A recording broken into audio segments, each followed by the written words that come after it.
पति पत्नी का झगड़ा नर्क है या स्वर्ग। संयुक्त परिवार के एक पति पत्नी में काफ़ी बड़ा झगड़ा हुआ। यह झगड़ा उन छोटे मोटे झगड़ों से ज़्यादा गंभीर था जो हर पति पत्नी में होता है, क्योंकि इस झगड़े में एक दूसरे की आलोचना करते करते बात इतनी बिगड़ गई थी कि पति पत्नी एक दूसरे से अब तलाक मांगने तक बातें करने लगे थे। संयुक्त परिवार के बाकी के सभी लोग बहुत परेशान हो गए और वह सब किसी तरह इन दोनों को समझाकर इस झगड़े का अंत करना चाहते थे। जब सभी के प्रयास काम नहीं आए तो वे लोग पति पत्नी के इस जोड़े को घर के सबसे बुजुर्ग सदस्य यानी दादाजी के पास लेकर गए। जब दोनों पति पत्नी दादाजी के कमरे में अंदर आए तो दादाजी ने उन दोनों को बैठने के लिए कहा और फिर पूछा कि बताओ तुम्हारी समस्या क्या है। दोनों पति पत्नी एक साथ बोल पड़े और एक दूसरे पर आलोचनाओं की झड़ी लगा दी। जितनी कमियां पत्नी अपने पति में गिना रही थी, उससे ज़्यादा कमियां पति भी अपनी पत्नी में गिना रहा था और कई मिनटों तक यह सिलसिला चलता रहा। दादाजी ने भी इन दोनों को नहीं रोका और इनको अपना अपना गुस्सा एक दूसरे पर उतारने दिया। आखिर में जब दोनों एक दूसरे की बुराइयां करके थक गए और शांत हो गए, तब दादाजी ने उन दोनों से कहा, अब दोनों एक दूसरे की कुछ अच्छाइयाँ बताओ। जब अच्छाइयाँ बताने का समय आया तब दोनों ही पति और पत्नी एकदम से चुप हो गए। शायद गुस्से में उन्हें कुछ याद नहीं आ रहा था या फिर गुस्से की वजह से ही वह एक दूसरे की अच्छाइयाँ बताना नहीं चाहते थे। दादाजी ने यह बात भी महसूस कर ली।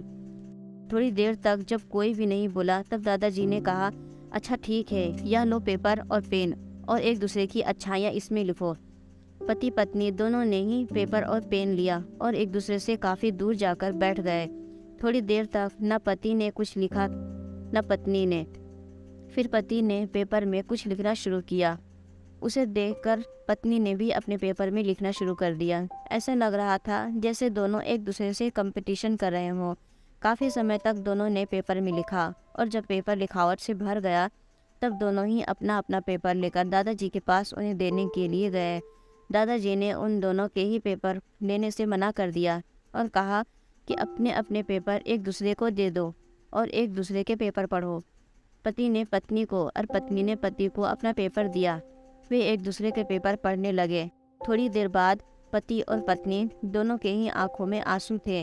पेपर में अपने बारे में लिखी अच्छाइयाँ पढ़कर पत्नी तो फूट फूट कर रोने लगी। पत्नी को रोता देख पति उसे चुप कराने के लिए दौड़ पड़ा और माफ़ी मांगते हुए उसे मनाने लगा।